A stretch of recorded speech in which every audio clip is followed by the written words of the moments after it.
Alasan lain adalah karena Wirabumi putra Ramanda Hayam Wuruk. Ia merasa paling berhak daripada aku yang hanya seorang menantu.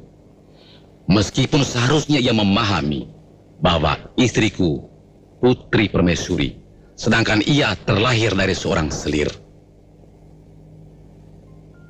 Bagaimanapun juga, dia telah merongrong kewibawaan Majapahit. Ini adalah kata-kata Wikramawardhana, Raja kelima Majapahit yang memerintah berdampingan dengan istri sekaligus sepupunya Kusumawardhani yang merupakan putri dari Raja Hayam Wuruk. Cuplikan ini diambil dari salah satu film kolosal epik berjudul Saur Sepuh Satria Madangkara, karya Imam Tantowi yang tayang tahun 1987. Film ini berkisah tentang pertikaian yang timbul di kerajaan Majapahit sepeninggal Hayam Wuruk, di mana Bre Wirabumi yang merupakan putra Hayam Wuruk dari selirnya merasa lebih berhak memimpin Majapahit dibandingkan Wikramawardhana. Pertikaian ini berujung pada perang Paregrek antara Istana Barat Majapahit melawan Istana Timur Majapahit. Dan yes, seperti yang terjadi pada kehancuran kerajaan Romawi yang salah satunya terjadi akibat perang antara Romawi Barat melawan Romawi Timur, demikian pun juga yang terjadi pada Majapahit, sehingga menyebabkannya terus mengalami kemunduran akibat pertikaian ini. Namun perdebatan yang menjadi konsen para sejarawan atau bahkan para penggemar cerita sejarah seperti kita-kita ini adalah seberapa besar sebenarnya kekuasaan kerajaan Majapahit. Benarkah Majapahit sebesar yang diceritakan di buku-buku sejarah zaman kita SD dulu? Lalu apa yang sekiranya akan terjadi jika Majapahit tidak runtuh dan masih bertahan hingga saat ini? Sebelum kita mulai, pesan sponsor dulu ya. Pinter Politik baru aja merilis beberapa seri e-book loh yang berisi kumpulan tulisan. Sudah ada Membaca Politik Jokowi, Membaca Politik Luhut, dan Jalan Politik Prabowo. Nanti juga akan ada seri-seri lanjutannya. Link pembelian ada di deskripsi ya. Back to the video, let's find it out on the desk.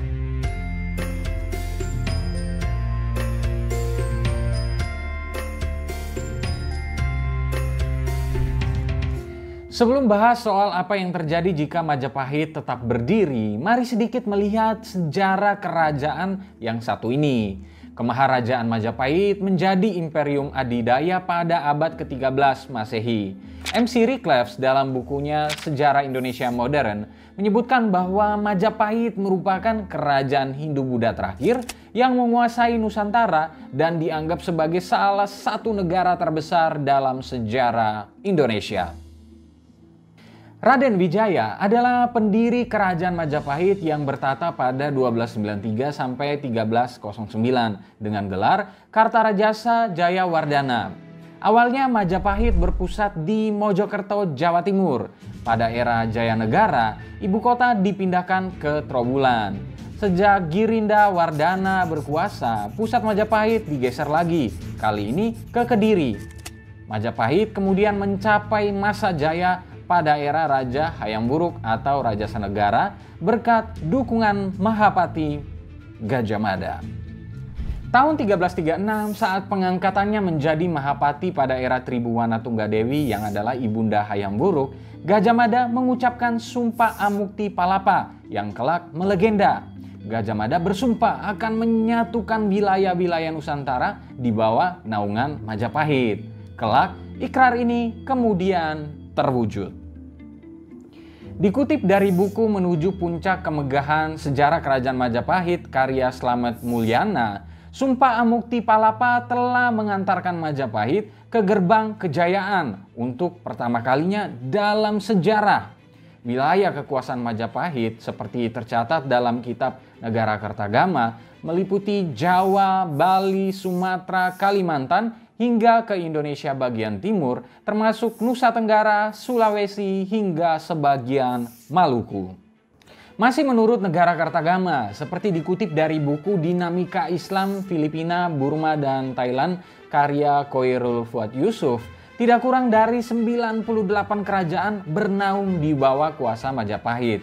Pengaruh dan ekspansi Majapahit sampai pula ke negara-negara seberang dari Semenanjung Malaya, yakni Malaysia dan Brunei, Tumasik atau Singapura, serta sebagian Thailand dan Filipina. Angkatan Laut Majapahit waktu itu sangat kuat sehingga disebut sebagai Thalassokrasi atau Kemaharajaan Bahari.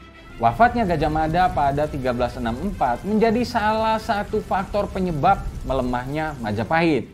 Hayam Wuruk yang sangat menghormati sosok penasihatnya itu tidak menunjuk Mahapati baru. Baginya Gajah Mada tidak tergantikan. Sepeninggal Gajah Mada, Hayam Wuruk limbung. Kejayaan Majapahit goyah. Keruntuhan bahkan kepunahan imperium besar ini pun mulai terlihat. Stabilitas wilayah yang amat sangat luas mulai goyah. Beberapa negeri taklukan yang tersebar luas di Nusantara mulai berusaha melawan untuk melepaskan diri. Makin memburuk lagi karena tahun 1389 Hayam Wuruk meninggal dunia. Slamet Mulyana dalam runtuhnya kerajaan Hindu Jawa dan timbulnya negara-negara Islam di Nusantara menceritakan polemik dalam proses suksesi Raja Baru. Ini terkait perselisihan keluarga yang semakin memperlemah Majapahit. Polemik ini berujung pada terjadinya Perang Paregreg yang melibatkan Wikramawardhana yang mengklaim sebagai penerus tata Majapahit melawan Bre Wirabumi seperti disinggung di awal video ini. Seperti yang dituliskan oleh Pranuju Puspaningrat dalam Kisah Para Leluhur dan yang diluhurkan dari Mataram kuno sampai Mataram baru, perang saudara ini menjadi salah satu faktor kemunduran Majapahit. Selain karena tidak adanya pemimpin yang kuat setelah Hayam Wuruk dan Gajah Mada. Majapahit memang masih mampu bertahan cukup lama, bahkan sempat nyaris bangkit saat dipimpin oleh Ratu Suhita, yakni antara 1429 sampai 1447. Namun kerajaan ini ternyata tak sanggup seperkasa dulu lagi. Tiada lagi raja secakap Hayam Wuruk, juga Mahapati setangguh Gajah Mada. Majapahit bahkan sempat mengalami kekosongan kepemimpinan antara 1453 hingga 1456. Kemudian munculnya Kesultanan Demak pada 1475 membuat Majapahit kian merana. Kerajaan Islam pertama di Jawa itu menandai perubahan besar dalam periode sejarah Nusantara, yakni berakhirnya era Hindu-Buddha untuk digantikan dengan masa Islam. Kesultanan Demak yang digagas oleh Raden Patah dengan dukungan Wali Songo memang membuat kepunahan kerajaan Majapahit semakin dekat. Raden Patah disebut-sebut adalah putra dari Raja Majapahit ke-11 yakni Brawijaya ke-5 dari istri selir yakni perempuan asal Tiongkok bernama Siu Banci. Raden Patah kecewa karena ayahnya takluk kepada Girindrawardhana yang kemudian berkuasa di Majapahit dengan gelar Brawijaya VI. Seperti diungkapkan oleh Wiwin Juwita Ramlan dan Supratikno Raharjo dalam buku Kota Demak sebagai bandar dagang di jalur sutra, Raden Patah sudah memeluk Islam karena pernah berguru kepada Sunan Ampel dan diambil menantu oleh salah satu ulama Wali Songo itu. Pengaruh Islam bertambah kuat di Demak dan di banyak daerah lain di Jawa, berbanding terbalik dengan pamor Majapahit dan Brawijaya VI yang tambah merosot. Semakin banyak daerah taklukan Majapahit yang melawan dan melepaskan diri. Raden Patah wafat pada 1518. Penerusnya Pati Unus gugur 3 tahun berselang dalam penyerbuan terhadap Portugis di Malaka. Dan yang memungkasi riwayat panjang Majapahit adalah pemimpin ketiga Kesultanan Demak, Sultan Trenggono. Pada 1527, Sultan Trenggono mengirimkan pasukan untuk menduduki Majapahit. Selain untuk menaklukkan kerajaan leluhurnya itu, Sultan Trenggono juga bermaksud memutus relasi antara Majapahit dengan Portugis yang saat itu sudah mulai terjalin. Serangan tersebut sukses, Brawijaya ke-6 terbunuh. Sejak tahun itulah riwayat kerajaan Majapahit tamat setelah Kesultanan Demak di bawah komando Sultan Trenggono mengakuisisi wilayah-wilayah taklukan yang masih tersisa. Nah, sekarang kita sampai ke perandai-andaian saktinya. Apakah mungkin Majapahit yang didaya itu akan bisa bertahan di tahun-tahun selanjutnya hingga sekarang? Well, tidak ada yang tahu pasti. Yang jelas, jangan membayangkan konteks kekuasaan Majapahit itu sama dengan konsep bernegara saat ini. Katakanlah seperti kita di Republik Indonesia yang punya batas-batas darat dan laut yang jelas, tegas, serta diakui dunia internasional. Beberapa sumber menyebutkan bahwa Majapahit ada di era feodal, di mana kekuasaan yang diklaim menjadi satu kesatuan kerajaan Majapahit itu bentuknya bervariasi, mulai dari provinsi sungguhan yang diperintah oleh seorang bangsawan Jawa yang tunduk pada Raja Majapahit di Trowulan, atau kerajaan-kerajaan yang lebih kecil dan lemah yang rajanya setiap tahun mengirim upeti kepada Trowulan, atau hanya sekedar pendirian pos dagang Majapahit dengan hak-hak istimewa yang diberikan oleh raja lokal. Jadi, identitas dan ikatan antar masyarakat masih sangat longgar. Let's say Sumpah Palapa itu tidak sama mengikatnya dengan Sumpah Pemuda 1928. Selain itu, konteks Islamisasi yang terjadi di Nusantara juga akan sangat mungkin menjadi penghalang bagi tetap bertahannya Majapahit. Tapi balik lagi, misalkan saja nih, Hayam Wuruk mewariskan kekuasaannya pada raja selanjutnya yang cakap, dan Gajah Mada punya penerus yang tak kalah hebat. Apa yang akan terjadi ya? Well, tentu bisa saja tidak akan ada Indonesia. Kita akan bernama Majapahit sampai sekarang. Pemerintahan kita mungkin bukan republik, tapi monarki. Kemungkinan terbaiknya adalah monarki konstitusional. Artinya, kita punya Perdana Menteri. Lalu bahasa dan aksara kita mungkin masih dalam bentuk tulisan Jawa kali ya. Kemudian, selama penguasa selanjutnya itu bisa memperkuat kelonggaran identitas yang sebetulnya tidak kuat di era Majapahit, kemungkinan untuk bertahan sebagai negara besar tentu saja akan ada. Tapi kalau hal itu tidak terjadi dan dengan gelombang kolonialisasi yang masuk ke Nusantara, sangat mungkin wilayah Majapahit pada akhirnya hanya akan meliputi wilayah Jawa dari tengah hingga ke bagian timur dan ke sekitarnya saja. Kita juga tahu bahwa kebanggaan akan luas dan besarnya Majapahit sebenarnya juga punya makna perjuangan karena menjadi kisah sejarah yang digunakan untuk membangkitkan semangat nasionalisme untuk bebas dari para penjajah. Bisa dibilang kebanggaan sebagai orang Indonesia gitulah.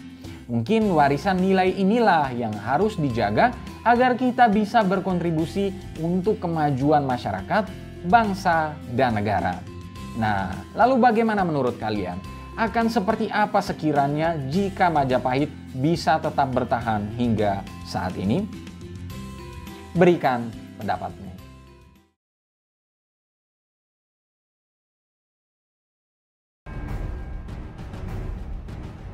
Majapahit mungkin jadi salah satu kerajaan terbesar yang pernah ada di Nusantara. Bukan tanpa alasan, di bawah komando Mahapatih Gajah Mada, seluruh Nusantara disatukan dalam satu panji kekuasaan besar. Namun, kalau kita buka catatan-catatan sejarah, kisah tentang Gajah Mada tak melulu sempurna. Gajah Mada nyatanya punya satu dosa besar akibat dibutakan ambisinya menyatukan seluruh Nusantara. Dosa ini berujung pada pertumpahan darah dan permusuhan menyejarah yang efeknya setidaknya sedikit banyak masih bisa dirasakan hingga hari ini. Yes, ini adalah soal Perang Jawa versus Sunda. Kalau di buku-buku sejarah zaman sekolah dulu, peristiwa ini dikenal sebagai Perang Bubat.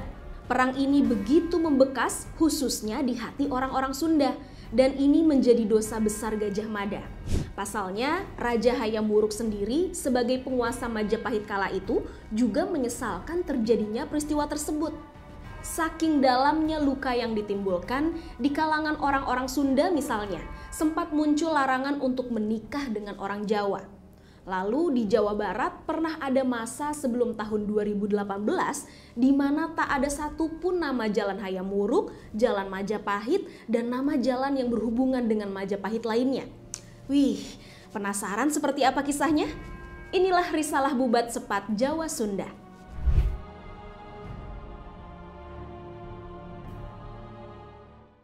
Perang Bubat terjadi pada tahun 1357. Ini adalah periode ketika Hayam Wuruk dan Gajah Mada berhasil memperluas wilayah Majapahit ke Sumatera, Malaka, Kalimantan, bahkan hingga ke Filipina.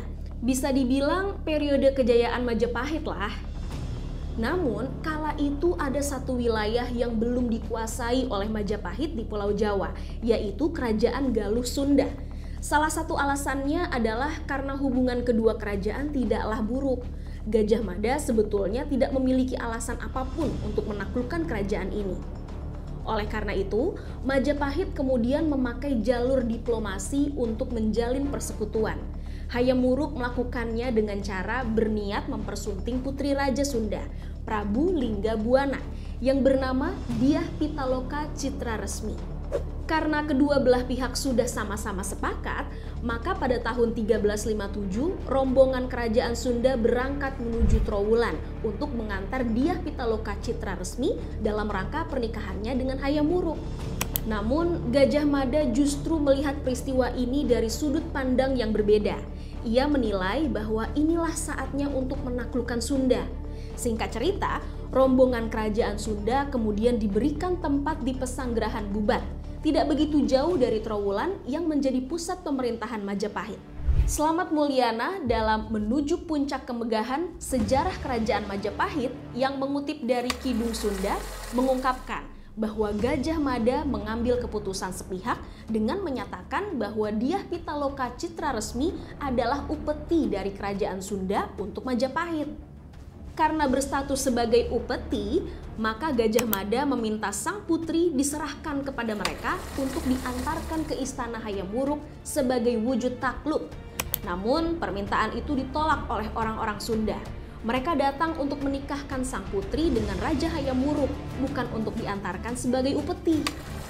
Akhirnya, pecahlah pertempuran di mana pasukan Majapahit menyerang rombongan tamu mereka. Pihak Sunda yang tidak bisa menerima penghinaan itu akhirnya memutuskan untuk melawan meski jumlahnya tidak sebanyak pasukan Majapahit. Serangan tak seimbang itu memakan banyak korban. Bahkan seluruh rombongan Sunda termasuk raja, permaisuri, patih, menteri dan lain sebagainya tewas dalam peristiwa itu. Hanya menyisakan Dyah Pitaloka Citra Resmi. Melihat situasi yang mengerikan itu, Dyah Pitaloka Citra Resmi akhirnya memutuskan untuk mengakhiri nyawa sendiri dengan menancapkan tusuk konde tepat di jantungnya. Peristiwa ini menjadi pukulan bagi orang-orang Sunda. Hayam Wuruk selaku Raja Majapahit juga menyesali keputusan Gajah Mada. Dalam Kidung Sunda diterangkan kekecewaan mendalam Hayam Wuruk itu membuat hubungannya dengan Gajah Mada menjadi renggang. Ini juga sekaligus menjadi sisi lain Gajah Mada yang memang terlihat tak segan memanfaatkan perasaan rajanya sendiri untuk mencapai ambisi politiknya. Paul Michel Munoz dalam Early Kingdoms of the Indonesian Archipelago and the Malay Peninsula seperti dikutip dari Tirto menyebutkan bahwa pasca peristiwa itu Sunda dan Majapahit tidak bisa mencapai keadaan seperti sebelumnya. Dengan kata lain, konflik dingin terjadi di antara Majapahit dan Sunda. Arkeolog Agus Aris Munandar dalam Gajah Mada Biografi Politik menyebutkan bahwa peristiwa Perang Bubat adalah titik balik kesuksesan karir Mahapatih Gajah Mada. Bahkan dalam kasus Perang Bubat ini, Gajah Mada justru menggagalkan sendiri intisari Sumpah Palapa yang ia proklamirkan. Sedangkan bagi kerajaan Sunda, peristiwa ini tak langsung meruntuhkan kerajaan tersebut. Bahkan kerajaan Sunda masih bertahan 60 tahun lebih lama dibandingkan kerajaan Majapahit. Kerajaan Sunda baru runtuh setelah diserang oleh tentara Banten pada tahun 1579. Kisah tentang Perang Bubat ini sendiri masih melahirkan perdebatan. Pasalnya, banyak juga yang percaya kisah ini adalah tuturan yang disisipkan oleh penyalin kitab Pararaton. Ada juga yang beranggapan bahwa kisah tersebut tambahan dari orang Belanda yang pertama meneliti kitab tersebut. Well, apapun itu, yang jelas banyak sejarawan yang menganggap peristiwa ini sahih terjadi. Bahkan, efek yang ditimbulkannya pada masyarakat Sunda dan Jawa sudah lebih dari cukup untuk membuktikan kesahihan kisah ini.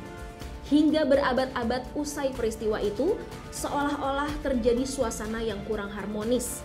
Ada beberapa larangan yang berkembang di masyarakat di masa lalu. Misalnya, laki-laki Sunda dilarang untuk menikah dengan perempuan Jawa dan lain sebagainya. Upaya-upaya rekonsiliasi juga terus dilakukan. Akhirnya, pada 11 Mei 2018 lalu, di kota Bandung diresmikan 3 nama jalan. Ada Jalan Majapahit, Jalan Prabu Hayam Wuruk, dan Jalan Citra Resmi. Peresmian nama jalan-jalan itu dihadiri oleh Gubernur Jabar, Gubernur Jawa Timur, dan Wakil Gubernur Yogyakarta. Well, apapun itu, setidaknya dari kisah-kisah sejarah ini kita belajar untuk bisa saling menghormati satu sama lain. Di masa lalu mungkin ada luka mendalam, tapi sudah saatnya permusuhan-permusuhan di masa lalu itu kita buang dan fokus membangun bangsa dan negara dalam semangat kebersamaan. Nah, lalu bagaimana menurut kalian? Seperti apa kisah Perang Bubat ini kalian maknai?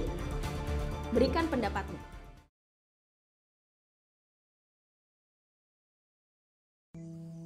Membangun kedatuan ini dengan darah dan nyawa. Aku pengen penerusku kaget punya semangat macam itu.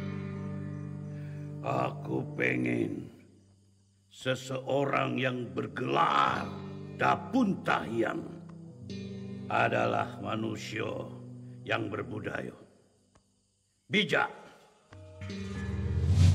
Ini adalah potongan dialog antara Dapuntahyang Sri Jayanasa, beberapa sumber lain menyebutnya Sri Jayanaga, yang merupakan sosok yang disebut-sebut sebagai pendiri Kedatuan Sriwijaya. Ini dialognya dengan sang anak Purnama Kelana dalam film Gending Sriwijaya karya sutradara kondang Hanung Bramantyo. Jangan lupa ditonton ya kalau kalian belum menyaksikan filmnya. Film ini mungkin menjadi salah satu puzzle kecil dari keseluruhan misteri Kedatuan Sriwijaya yang oleh banyak orang disebut sebagai Kerajaan Sriwijaya atau bahkan ada yang menyebutnya sebagai Imperium Sriwijaya. Pasalnya, eksistensi negara yang satu ini masih terus diperdebatkan oleh para ahli sejarah. Faktanya, baru di abad ke-20 informasi terkait Sriwijaya ini dipergunjingkan dengan lebih masif dan digali informasinya secara lebih dalam. Kita tahu Dapuntahyang Sri Jayanasa yang hidup di abad ke-7 merupakan pemimpin paling awal negara ini. Dan kita juga tahu ada Bala Putradewa sebagai salah satu raja paling terkenal hidup di abad ke-9. Namun puzzle genealogi penguasa Sriwijaya masih menyimpan banyak misteri besar di waktu-waktu selanjutnya.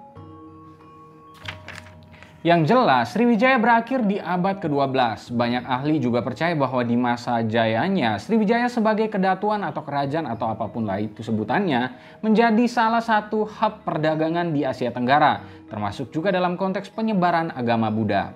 Tentu pertanyaannya adalah apa yang terjadi jika entitas kekuasaan ini tidak berakhir dan bertahan hingga saat ini. Sebelum kita mulai, pesan sponsor dulu ya. Pinter Politik baru saja merilis beberapa seri e-book yang berisi kumpulan tulisan. Sudah ada Membaca Politik Jokowi, Membaca Politik Luhut, dan Jalan Politik Prabowo. Dan buat yang bertanya-tanya, yes, buku fisiknya juga sudah ada. Buku-buku ini bisa kalian dapatkan di Tokopedia, Bukalapak, Shopee, dan semua toko online lainnya dengan mengunjungi toko Pinter Publishing ya. Link selengkapnya juga bisa kalian cek di kolom deskripsi. Back to the video, let's find it out on the desk.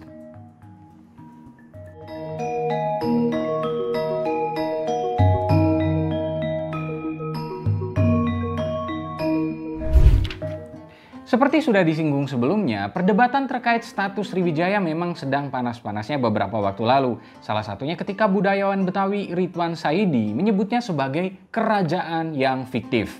Mengutip dari Historia, awalnya Sriwijaya baru berupa negeri dengan sebutan dalam bahasa Tionghoa, Silifoshi. Kebetulan orang Tiongkoklah yang pertama mencatatnya. Adalah Itzing, seorang biksu yang sempat mengunjungi Silifoshi 2 kali pada sekitar abad ke-7 yang menuliskan pengalamannya menetap di negeri itu selama 10 tahun.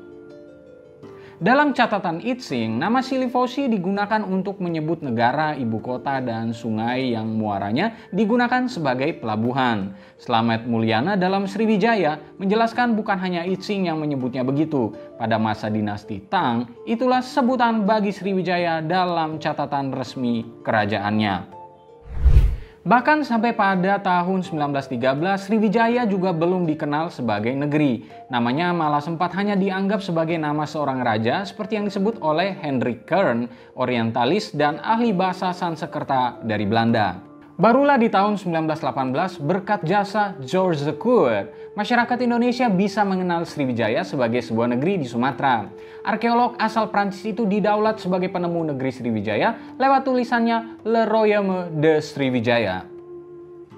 Setidaknya ia menggunakan terjemahan oleh Kern di mana nama Sriwijaya muncul, lalu ditambah karya Itsing di mana nama Silifosi dicatat, dan data epigrafi termasuk beberapa prasasti bangsa Kola India sebagai beberapa indikator untuk menetapkan Sriwijaya adalah nama negeri di Sumatera Selatan. Prasasti-prasasti Sriwijaya kemudian menawarkan terminologi yang lebih spesifik untuk menyebut apa itu Sriwijaya. Dalam prasasti-prasasti awal Sriwijaya, khususnya prasasti Kota Kapur dan Telaga Batu yang ditemukan di Palembang, Sriwijaya disebut sebagai Kedatuan.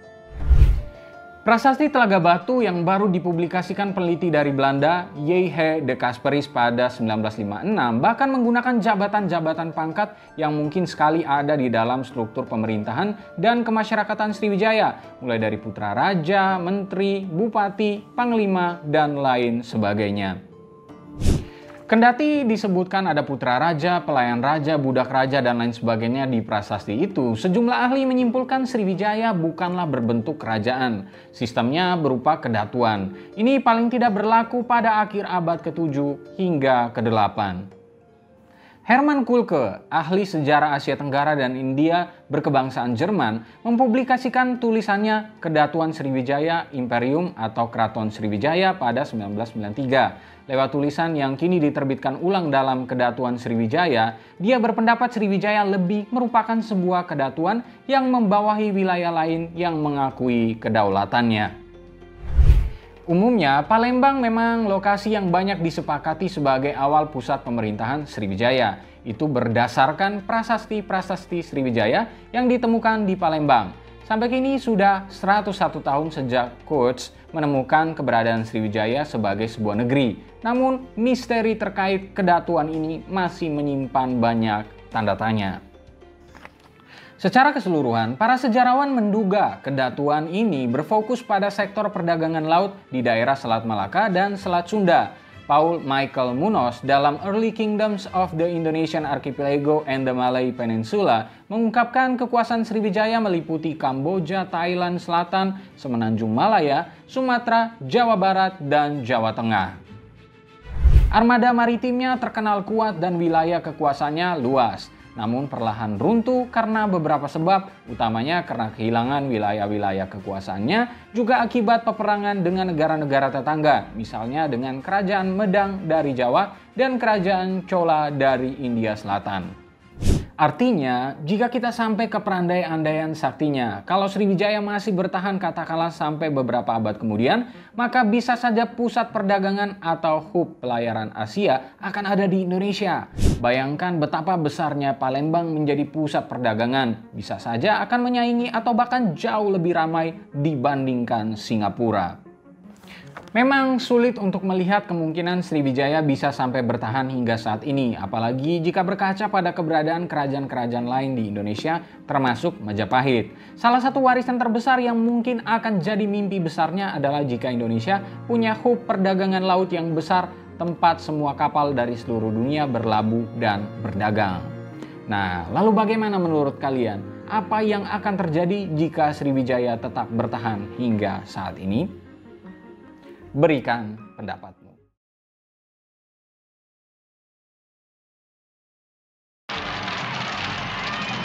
Long live the Emperor!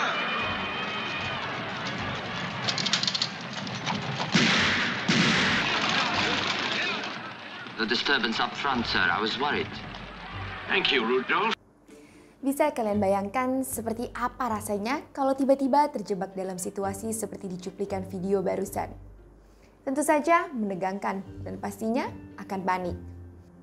Well, itu tadi cuplikan dari film Mayerling yang tayang pada tahun 1968 dan scene yang ditampilkan tadi adalah percobaan pembunuhan terhadap Kaisar Franz Joseph I. Ia adalah kaisar dari Austria, raja dari Hungaria, Kroasia, dan Bohemia, serta wilayah-wilayah lain di bawah kekaisaran Austro-Hungarian. Buat yang belum tahu, Austro-Hungarian ini adalah wilayah yang ada di sentral Eropa antara tahun 1867 hingga 1918 dan menjadi model pemerintahan dual monarki sebagai gabungan Austria dan Hungaria. Sebagai tambahan, film Mayerling tadi itu berasal dari kisah nyata terkait terbunuhnya Pangeran Rudolf yang merupakan putra mahkota Austro-Hungarian. Gara-gara ia terbunuh dan tak punya keturunan, akhirnya tahta kekuasaan jatuh ke tangan adik dari Franz Joseph I yang namanya Archduke Karl Ludwig dan anak tertuanya Archduke Franz Ferdinand. Nama terakhir tentu tak asing, karena gara-gara kasus pembunuhannya terjadilah Perang Dunia Pertama. Anyway, kekuasaan Austro-Hungarian di era Franz Joseph I ini menjadi simpul sejarah salah satu dinasti alias keluarga paling terkenal dan paling berkuasa di Eropa, yakni The House of Habsburg alias Habsburg Dynasty. Yang kita bicarakan ini adalah entitas politik monarki yang berkuasa di banyak wilayah Eropa di milenium kedua. Tepatnya setelah Kastil Habsburg pertama kali berdiri pada tahun 1020-an. Mungkin ini seperti keluarga-keluarga bangsawan di zaman dulu yang pada akhirnya jadi besar sehingga bisa menjadi penguasa. Habsburg bahkan mengambil alih kekuasaan Holy Roman Empire dan membuat tercampur aduknya masalah politik dan agama Kristen. Era yang kemudian melahirkan reformasi gereja yang berujung pada benturan antara kelompok Katolik dan Protestan. Namun, masalah utamanya sebetulnya bukan soal agama, melainkan keberadaan entitas politik macam keluarga Habsburg ini. Bahkan, ada yang menyebutkan bahwa Perang 30 tahun yang merupakan salah satu perang paling destruktif dalam sejarah Eropa, sebetulnya merupakan buah persaingan antara keluarga Habsburg melawan keluarga Bourbon dari Prancis. Inilah perang yang kemudian melahirkan sistem modern nation state atau negara bangsa modern yang hingga kini kita kenal dan dipakai termasuk juga oleh Indonesia. Lalu, seperti apa sejarah dinasti yang masih ada hingga saat ini di Austria? Sebelum mulai, jangan lupa subscribe dulu ya. Kalian juga bisa mendaftar jadi member Pinter Politik dan dapatkan konten-konten eksklusif dengan klik tombol join di bawah ini. Dan buat yang berminat untuk membeli ebook Pinter Politik, jangan lupa kunjungi toko Pinter Publishing di Tokopedia, Bukalapak, Shopee, dan semua toko online lain kesayangan kalian. Link selengkapnya juga bisa kalian cek di kolom deskripsi. Back to the video. Get your coffee and let's get it started.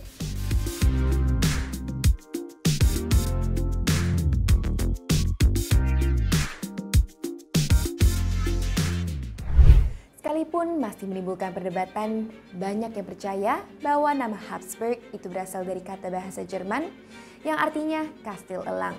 Namun, ada juga yang menyebutnya berasal dari kata Hab yang artinya fort atau penyeberangan di sungai, sehingga Habsburg artinya kastil yang dekat penyeberangan sungai. Di masa puncak kejayaannya, Habsburg berkuasa atas wilayah Belanda Austria. Ini wilayah di bagian selatan Belanda, kemudian di Austria, Hungaria, Slovakia, Slovenia, Kroasia, Portugal, sebagian besar Polandia dan Romania, dan bahkan sebagian besar wilayah Italia. Habsburg family juga punya cabang keluarga yang menjadi penguasa di Spanyol. Habsburg family juga menentukan siapa yang menjadi raja atau penguasa di wilayah-wilayah tersebut.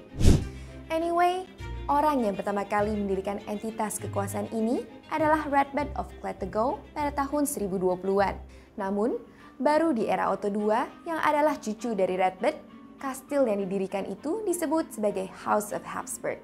Konteks kekuasaannya mendapatkan bentuk yang lebih nyata setelah generasi ketujuh dari Radbert yang bernama Rudolf of Habsburg. Dia terpilih menjadi King of the Romans. Kekuasaan keluarga ini kemudian makin besar seiring kemunduran kerajaan-kerajaan atau kekaisaran yang ada di sekitarnya. Rudolf inilah yang memindahkan kekuasaan dinasti tersebut ke Vienna yang menjadi pusat kekuasaan Habsburg Dynasty hingga berakhir di tahun 1918. Singkatnya, kekuasaan keluarga ini terus berkembang dan mengambil posisi di banyak wilayah yang ada di Eropa. Keluarga ini sempat terpecah ketika Albert III dan Leopold III yang merupakan saudara memutuskan untuk membuat pemisahan dan mendirikan keluarga Albertinian dan Leopoldian. Ini bisa panjang nih kalau dibahas semuanya. Singkatnya, perpecahan-perpecahan yang terjadi disatukan oleh Frederick V pada tahun 1457. Lewat berbagai hubungan pernikahan dan penaklukan, keluarga Habsburg kemudian menjelma menjadi penguasa di sentral Eropa.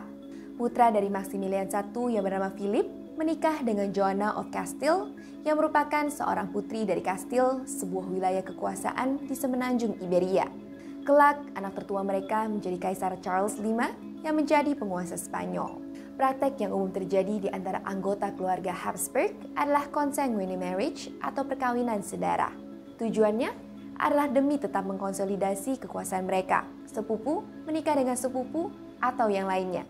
Akibatnya, seperti kebanyakan kondisi pernikahan sedara, banyak efek kesehatan yang ditimbulkan, mulai dari terkena epilepsi, gangguan mental, hingga kematian dini. Beberapa penelitian menyebutkan bahwa hal ini jugalah yang menyebabkan keluarga Habsburg kemudian punah. Konteks perkawinan dengan kerabat atau keluarga ini juga mempengaruhi bentuk fisik, wajah, dan lainnya dari para anggota keluarga ini. Kekuasaan Habsburg bertahan seiring pecahnya Holy Roman Empire. Kemudian, Kaisar Prancis I mendeklarasikan diri sebagai Kaisar Austria. Doi dikenal suka memakai gelar nama yang sangat panjang.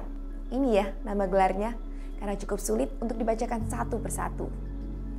Kemudian pada tahun 1867 berdiri Austro-Hungarian yang menjadi penggabungan kerajaan Hungaria dan kerajaan Austria. Pengaruh dinasti Habsburg juga terus menurun seiring banyaknya wilayah yang kemudian lepas. Ini juga terkait tuntutan masyarakat yang memang mulai anti terhadap kekuasaan monarki.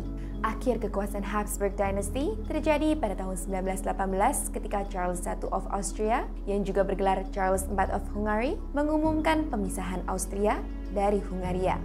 Seiring berkembangnya sosialisme dan komunisme, Habsburg seolah menjadi musuh utama dari gerakan-gerakan masyarakat tersebut. Adolf Hitler juga menyatakan ketidaksukaannya pada keluarga Habsburg. Sekalipun banyak kontroversi di masa lalu, beberapa sumber juga menyebutkan bahwa Habsburg Dynasty berperan terhadap runtuhnya tirai besi atau blok komunisme di Eropa. Anyway, sekalipun campur aduk kekuasaan, agama, politik dalam keluarga, dan lain sebagainya terjadi di era Habsburg Dynasty, yang jelas kita bisa banyak belajar soal politik keluarga. Tidak perlu diragukan bahwa warisan kekuasaan terhadap orang terdekat atau garis keturunan adalah hal utama dari kekuasaan itu sendiri. Mungkin ini yang dibilang oleh Dominic Toretto, "The most important thing in life will always be family." Kisah Habsburg Dynasty relevan juga untuk dipakai menganalisis kasus-kasus lain. Misalnya, kekuasaan keluarga Saud di Arab Saudi, atau kekuasaan dinasti-dinasti Tiongkok, atau bahkan politik dinasti di tingkat lokal Indonesia. Anyway, kalau kalian ingin kita bahas sejarah perang 30 tahun, jangan lupa tulis di kolom komentar. Nah, lalu bagaimana menurut kalian? Seperti apa kalian memaknai sejarah Habsburg Dynasty ini? Berikan pendapatmu.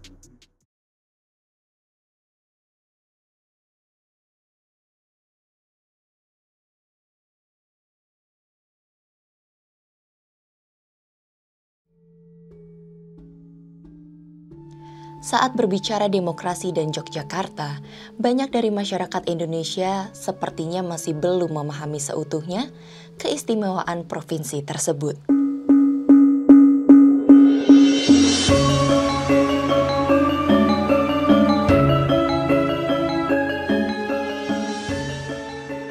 Bahkan terkadang, ketidaktahuan itu menjadi masalah ketika dipakai sebagai isu untuk kepentingan dan manuver politik tertentu.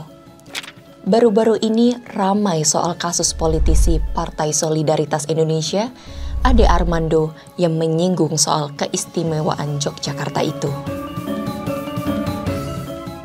Aspirasi mengenai keistimewaan Kesultanan Ngayogyakarta Hadiningrat itu telah menjadi poin penting setidaknya sejak perjanjian Giyanti di tahun 1755. Ini tonggak yang penting karena kemudian juga diperkuat ketika Indonesia merdeka di tahun 1945.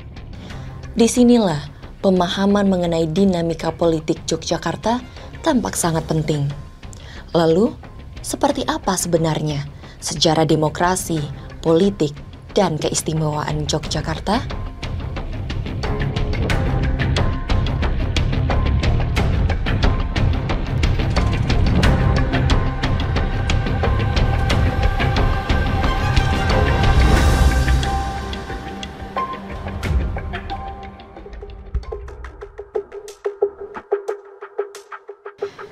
Eksistensi Yogyakarta dan karakteristik politiknya dapat dilacak sejak mulai terpecahnya Kesultanan Mataram di tahun 1740-an menjadi Kesultanan Surakarta dan Kesultanan Yogyakarta. Jadi ceritanya, peristiwa geger pecinan yang awalnya terjadi di Batavia merembet ke Jawa Tengah. Sunan Kuning memimpin gerakan ini, melibatkan sepupu Pakubuwono II yang bernama Raden Mas Said. Pakubuwono II yang kemudian jadi raja pertama Surakarta membuat sayembara untuk menghentikan pemberontakan itu. Adik Pakubuwono II, Pangeran Mangkubumi kemudian menerima sayembara itu dan berhasil meredam Sunan Kuning dan Raden Mas Said. Jadi setelah Pangeran Mangkubumi berhasil meredam Raden Mas Said dan Sunan Kuning, Pakubuwono II itu tidak memberikan apresiasi atau imbalan yang dijanjikan. Banyak yang menyebutnya karena hasutan dari VOC. Jadi akhirnya pada tahun 1746, Pangeran Mangkubumi yang kecewa memilih untuk keluar dari keraton Kesultanan Mataram. Namun bukan untuk memberontak, tapi untuk mempertahankan wilayah Mataram, khususnya di pesisir. Singkat cerita, Pangeran Mangkubumi berhasil mendapatkan beberapa wilayah yang beririsan dengan Kesultanan Mataram. Ya, perjanjian Giyanti tahun 1755 jadi awal sejarah Yogyakarta.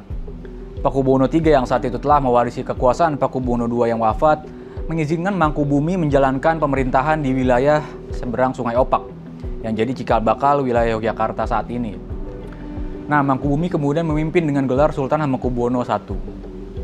Selama kurun waktu kepemimpinan Sultan Hamengkubuwono I dalam mengayomi dan menjadi wadah aspirasi rakyat Yogyakarta, pelembagaan dari tradisi dan tata nilai yang menjadi dasar dan acuan dalam proses penentuan raja mulai terbentuk. Pelembagaan itu disebut dengan paugeran, dan selama kurun waktu dan proses itu pula Belanda, Inggris, dan Jepang yang pernah berkuasa di tanah Jawa tidak pernah mempersoalkan paugeran itu, baik di Kesultanan maupun di Pakualaman. Belanda, Inggris, dan Jepang itu terlihat memahami sistem kekuasaan Jawa yang berpusat pada diri seorang raja. Justru mereka ikut melegitimasi pelembagaan dan tata nilai tersebut. Setelah proklamasi, Sultan Hamengkubuwono ke-9 dan Pakualam ke-8 menyatakan kepada Presiden Soekarno bahwa daerah Kesultanannya Yogyakarta Hadiningrat dan daerah Kadipaten Pakualam menjadi wilayah negara Republik Indonesia. Wilayah ini menjadi satu kesatuan yang dinyatakan sebagai daerah istimewa Yogyakarta. Secara politik dan keistimewaannya, piagam kedudukan mengenai otoritas kepala daerah Yogyakarta diberikan oleh Presiden Soekarno kepada Sultan Hamengkubuwono IX dan Pakualam 8 ya pada 19 Agustus 1945. Nah, keduanya menjadi kepala daerah yang bertanggung jawab langsung kepada Presiden.